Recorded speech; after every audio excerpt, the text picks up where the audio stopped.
Welcome back. It's been a while since you guys have probably last saw me. This lagering business, it takes its time. So, Marzen has been the brew that has been going on, and a whole load of other lagers as well. Helles, a bock, all coming at some point. But yeah, first up, Marzen. So, let's watch the brew footage, and I'll catch you at the end for the tasting. Cheers.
Marzen, absolutely spotless clear, absolute clarity, nice kind of amberish colour. On the nose, really biscuity sort of thing, not biscuity, but that is kind of bready caramel. Oh, just slight hints of that kind of, I don't know, hedgerow sort of fruits. Kind of very slight. Turn off this here. But yeah, very slight kind of hedgerow slight fruits with caramel and very slight. It's not like, Nipa hit you in the face type thing, but yeah, das smells wunderbar.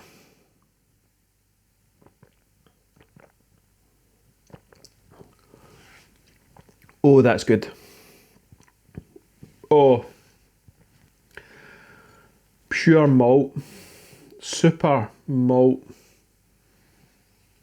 bready, kind of slight toasty caramel thing. Just bitterness on the tongue, which coats that traditional spicy sort of bitterness sort of thing.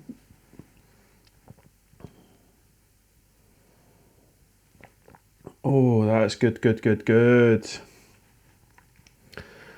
So, yeah, cracking beer. What I'll do is I'll get the recipe and we can go through that. Marzen. Now this came from Chris Millington, who's also one of the co-stars on the star, G-star, on the Hop Edition that we do together.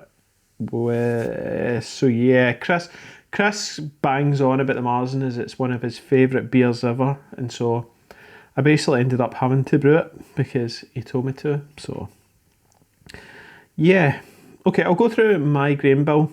It's probably maybe tweaked slightly to Chris's, but generally I've got, what was it I was trying to hit? 1048 with a final gravity 1012. Ended up with a original gravity 1052 and hit 1008. So instead of being 4.7, I ended up something like 5.8, if that's right. It was a 21 litre batch. IBUs was 22 and 16 EBC colour. Efficiency was 78%. I think it ended up more than that, 80 odds. But what I put in was 2.6 kilos of Vienna, or I've got 2,595, so basically 2.6 kilos. Oh man, very gassy. 700 grams of Bohemian Pilsner, 560 grams of Munich malt, then 50 grams of Cara Munich 2, 214 grams of Cara Pils, 168 grams of Melanoidin malt, and 70 grams of Crystal 120 that I've got in here. 15 grams of Northern Brewer at 60 minutes to give 17 IBUs, and then 14 grams of Hallertau Herzbrucker at 15 minutes to give 4 IBUs, and then there was yeast nutrient that went in at 10 minutes, and Protofolic, yep, at 10 minutes as well. Usual yeast for me, WLP 833 German Bock yeast. It seems to be my house lager yeast at the moment, and it has been through all my brews, so that was good. Down here, mash schedule, 11.7 litres at 80, which gave me a 66. Basically what I mashed, 66 degrees, and then I mashed out with 76 degrees, so I raised the temp at 76 and mash, and then 18.37 litres. Anyway, fermented generally between 11 and 12 degrees. I'll put the table up from the, what do you call it, tilt, so you can see where it was, and then once it came down near terminal gravity, I then raised it to 16 degrees for a diacetyl rest, and then cold crashed to as close as 1 degrees as I can for a bit, and then kegged. And there it has sat now for quite some time. So probably about 5-6 weeks or so in the keg. But very, very pleased.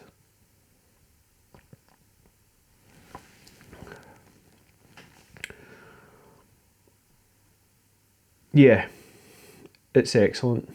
Really, really good. It's a kind of nice, very, very malty lager. You can taste that sort of Munich thing that I've had before. I think when I did the St. Mungo's, I talked about the kind of Munich malt taste, and it definitely kind of comes back, but more so with the kind of caramelly breadiness as well. I think Vienna maybe gives a bit of breadiness, so does Munich, but more so. And then the caramel malts obviously doing their job to give that kind of, it's almost like a kind of raisiny. There is a slight raisin sort of thing, very slight, and caramel, and that kind of, yeah, brilliant lager. It's kind of Marzen Octoberfest type beer. Oh, brilliant. Anyway, I'll not waste your time any longer. Hope it was interesting to hear about a wee bit about doing someone else's beer.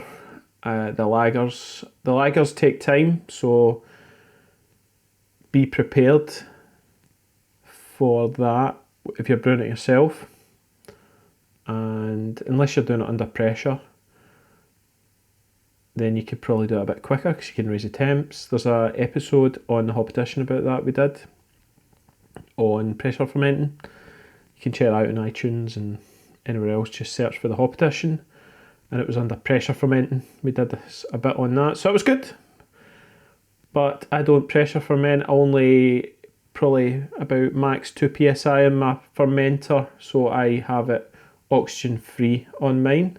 So this is a kind of more traditional, well, it's traditional fermentation profile, which works out great. Anyway, I'll catch you later, alright? And yeah, if you like the video, hit the like. And if you're not yet a subscriber, consider being a subscriber. Hit that subscribe button. Yada yada yada. Blah blah blah. No, I'll leave it at that. Alright guys, thanks very much anyway for watching, and I'll catch you at the next one, which is the Hellas. Alright, see you. Bye.